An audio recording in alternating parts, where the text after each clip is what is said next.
Hi everyone, back to the More YouTube channel. It's Chris back with my rant stroke thought of the day. And surprise, surprise, the Premier League once again has flicked everybody's switch, apart from the spineless 16 clubs that have voted in favour for the changes to the APT commercial partnership regulations that the Premier League has decided to amend, despite Manchester City raising a court case against them that found their rulings unlawful just a matter of months ago, really. So it's a sad reminder to anybody, if you didn't realise already, that this Premier League is one of the most corrupt organisations you've ever seen in your life. Now, they put this vote to the clubs, and some people thought it might have been close, might have thought the Premier League clubs might have actually had something about them to vote against this and you know, not prevent commercial growth, because you just never know. One of these clubs might get bought by a huge rich consortium soon, like a Brentford or something like that, and they'll be hampered by voting in favour of this thing, just like Newcastle United have been. This whole ruling was brought in when Newcastle United were bought by the PIF, because the rest of the Premier League shit themselves,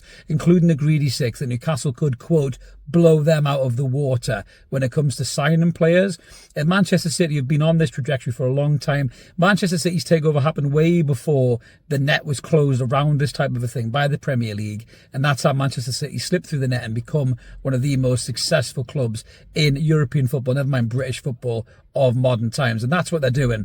You know, they're just trying to stop teams like Newcastle, stop teams like City from growing and from signing players and from being the huge global forces of football that they can be. And why?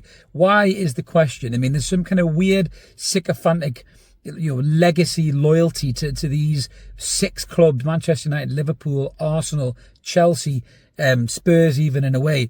The Premier League is trying to protect these clubs. And then the worst thing is, the most disappointing thing is as well, the teams underneath that, the Brentfords, the Leicesters, the Evertons, these kind of teams, you know, they're all just kissing the arses of the bigger clubs above them. And why? You know, so you can get first crack at young academy players who don't make the grade there and come and sign for you, or you can get loan players. I don't know what the reason is. There's got to be some kind of reason, unless it's just a fact that, you know, these clubs all can't stand Manchester City and Newcastle United because of the levels of wealth that their owners have and how big these clubs could become if the restrictions weren't there. So it is disappointing, you know, when the first news broke about Manchester City having this case kind of put through, you know, Newcastle fans, myself and the rest of the content creators, were all excited. What could this mean? You know, could it open up more commercial deals for the club to do, to increase the revenue, to balance the FFP and PSR, so it don't have to go and sign talented players like Elliot Anderson and Yankuba Minter like we did in the last transfer window? Who knows? You know, we all thought we were going to be in for some kind of exciting time period as Newcastle fans, where we could, you know, see some of these commercial deals come through and enhance the club, enhance the players that we can sign in the window.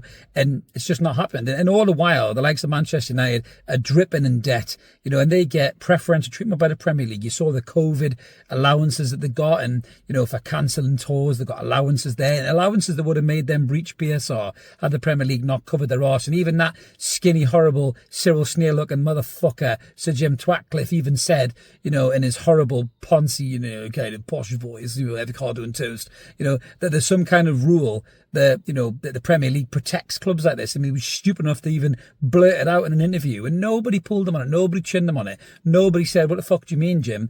You know, because everyone just almost knows that this is happening. You know, the media, they as well, they're in the fucking pockets and the beds of these greedy six clubs. You know, they all kicked off and went fucking mad about the Super League, you know, probably because they were worried about the share prices of Sky and TNT Sports and all these other horrible cretinous bastards that are making money out of this Premier League. But it just fucking winds you up. It really, really does, you know. And it does worry me. It really does worry me that the Saudi Arabians might just get fucking sick of all of these rules and regulations and just say, bollocks to this. It's too much hassle. It's too much bother. We'll just fucking sell Newcastle and piss off. And that's exactly what the Premier League want them to do, so Newcastle can get back in the box, get back down there to the bottom of the rung of the ladder where they should be, and in the shadow of these greedy six clubs, and not steal some of the limelight from them, really, which is what City did out of nowhere, you know, from being City that were League Two, Gillingham away, playoffs, you know, feed the goat and you'll score type team, to, you know, this global force of Pep Guardiola as the manager, winning trophy after trophy. They don't want Newcastle to be that club, the Premier League. They do not want it, you know, and the media doesn't want it. Nobody wants it, bar Newcastle United fans and the Saudi Arabians at the minute. But how much longer they're going to put up with this shit and these rules and these regulations that handcuff them and stop them from making Newcastle the global force that they intended it to be when they bought the club? It's just, it's so disappointing, so depressing. And it just fucking winds you up. It really, really does. But let us know in the comments below what you guys think about this latest ruling. Are you surprised? I'm not surprised. I'm still disappointed, but I'm not surprised. We all knew the Premier League were going to go away and think of some rules. I didn't think they'd be this fucking quick, mind you. My God. This isn't the end of it, though. I think Manchester City are still going to push forward the legal cases. I think the only thing that actually got agreed was the shareholder loans, which might put likes of Arsenal and Brentford in trouble. So I wouldn't be surprised to see Arsenal sell a few players, maybe Brentford too, in Buemo in January, guys. Why not? But mind you, everyone hates Newcastle, and there's a Newcastle sack, so we probably won't fucking get him. We probably go to Man United or Liverpool probably. But yeah, this is disappointing.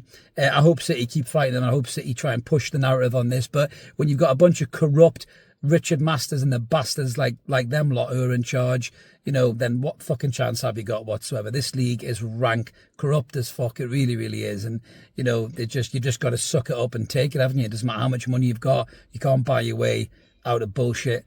Let the Premier League keep laying at your doorstep. But let's hope Newcastle United keep winning games, push ourselves further up the league, get back in the Champions League. That's what we want to do this season. But we won't have any helping hands from the Premier League, and life will be even more difficult to buy the players that we need and balance the books without them fining us and giving us points deductions. But let us know what you guys think about all this bullshit in the comments below. We'd like to hear from you. Smash a comment, we'll do our best to reply. Like the video, help the channel grow. We'll be back with some more content soon. Have a cracking weekend. We'll see you Monday for the post-match for West Ham. Hopefully Newcastle got another 3 points in the bag, marching on to that top 4 challenge again. Have a belter. See you later.